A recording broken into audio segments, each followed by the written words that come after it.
पहली बार, ये पहली सरकार है जिसने दूध दही पे जीएसटी लगा दिया, दाल चावल पे जीएसटी लगा दिया है। कि हमारे देश में मोदी सरकार के वजह से संविधान लोकतंत्र पर बहुत बड़ा खतरा है। यहाँ का जो मोदी प्राइम मिनिस्टर है वो सीबीआई का, ईडी का दुरुपयोग करता है। अरबों रुपया मिला, ये अरबों रुपया आया कहाँ से ये तो बता नहीं रहे हैं। अरबों रुपया तो सरकार के पास, तो अरबों रुपया अगर वो एनपीए कर सकती है तो किसी को फंसाने के लिए अरबों रुपया रख भी सकती है। उत्तर प्रदेश में हो और चाहे पूरे देश में हो, इंडिया दैट इज भारत और लेफ्ट पार्टी जो आज यहाँ पे बैठी हुई है, 11 तारीख को हम जो रैली कर रहे हैं, हमारा निश्चित मत है कि हम 2024 में इनको बेदखल करेंगे। नमस्कार, टीवी 100 में आपका स्वागत है और मैं वीरेंद्र गुप्ता।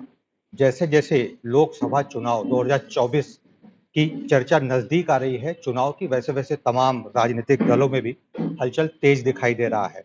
आज जनपद मिर्जापुर में लेफ्ट की तमाम पार्टियां जो खास तौर पे INDIA को सपोर्ट करती हैं, उनके साथ जो मिल के काम कर रही हैं, वो हमारे साथ बैठी हैं और 11 अक्टूबर को लखनऊ में एक बृहद रैली आयोजन करने जा रही है।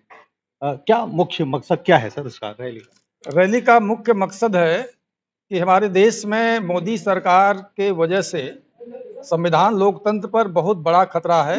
लगातार उस पर हमले हो रहे हैं, तो उसको बचाने का अभियान है और ये अभियान जनता में जा रहा है और जनता को खड़ा करना है, क्योंकि लोकतंत्र में जनता ही सबसे बड़ी ताकत है। और इस अभियान के इन मुद्दों के साथ ही साथ जनता के बहुत सारे सवाल हैं, बहुत सारी समस्याएं हैं जो मोदी सरकार के नीतियों के कारण पैदा हुई है, जैसे महंगाई है, बेरोजगारी है, आत्महत्या है, भूख है। तो इन सारे सवालों को भी, किसानों के बहुत सारे सवाल हैं, आदिवासियों के सवाल हैं। सर, क्या आपको लगता है कि कोई भी ऐसा पीरियड रहा हो जिसमें महंगाई से राहत लोगों को थी? नहीं, महंगाई की राहत नहीं थी, लेकिन आज जो महंगाई है, और जब कोई चुनाव में महंगाई को कम करके करने का वादा करके सरकार में आया है, तो हमारी जिम्मेदारी है, उसकी जिम्मेदारी है कम करें, लेकिन वो बढ़ा रहा है। और पहली बार, ये पहली सरकार है जिसने दूध दही पे जीएसटी लगा दिया है, दाल चावल पे जीएसटी लगा दिया है। ठीक है, महंगाई एक मुख्य मुद्दा है। आपको क्या लगता है सर कि जो ये पार्टी है, जो इंडिया समर्थित जो पार्टियां हैं, वो किन मुद्दों पर अपनी बात रखेगी? एक तो लोग, बीजेपी के लोग कह रहे हैं कि कोई चेहरा नहीं है, क्योंकि पीएम कौन बनेगा, ये भी एक उहापोह की स्थिति है। ये कैसे जस्टिफाई करेंगे? मैं सुधाकर यादव, कम्युनिस्ट पार्टी माले का राज्य सचिव। 11 अक्टूबर की रैली है और जिन मुद्दों को हम लोगों ने प्रमुखता से उत्तर प्रदेश में उठाया है, जिसको लेकर गांव-गांव पैदल मार्च से लेकर पर्चा वितरण और गोष्ठी सभाएं हुई हैं, और ये लगातार ज़मीनी स्तर पर आंदोलन चल रहे हैं जुर्म के खिलाफ, गैर बराबरी के खिलाफ। तो उसका अगला पड़ाव 11 अक्टूबर है।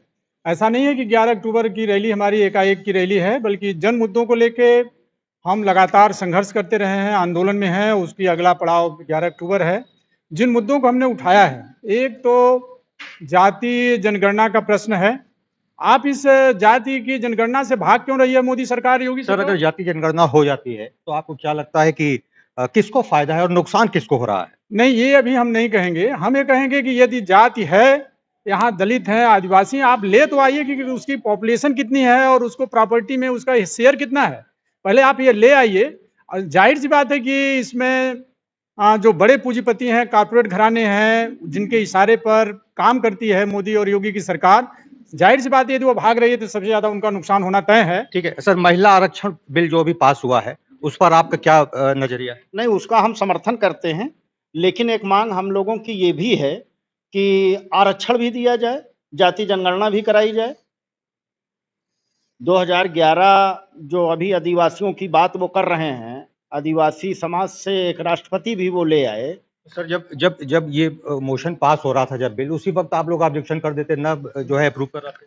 तो नहीं, महिला आरक्षण का तो हम लोग समर्थन किए ना, वो तो हम लोग बहुत पहले से मांग कर रहे हैं। जो रिजर्वेशन की मांग कर रहे हैं आप, अगर बिना रिजर्वेशन का हो गया तो ऐसे में आप लोग उसी वक्त ये अपोज करते, विरोध? नहीं, बहुत विरोध किए। आज से ये मामला उठाया जा रहा है सदन में, तो जो हम लोगों के साथी हैं बहुत दिन से उठा रहे हैं, लेकिन ये कहाँ मान रहे हैं। ये तो बात मान रहे हैं अडानी और अंबानी की। सर, क्या लगता है कि इंडिया वर्सेस एनडीए को कितना समर्थन मिल रहा है? फील्ड में क्या दम है इसमें कि सिर्फ अभी पार्टी ही एक मत नहीं हो पाई है?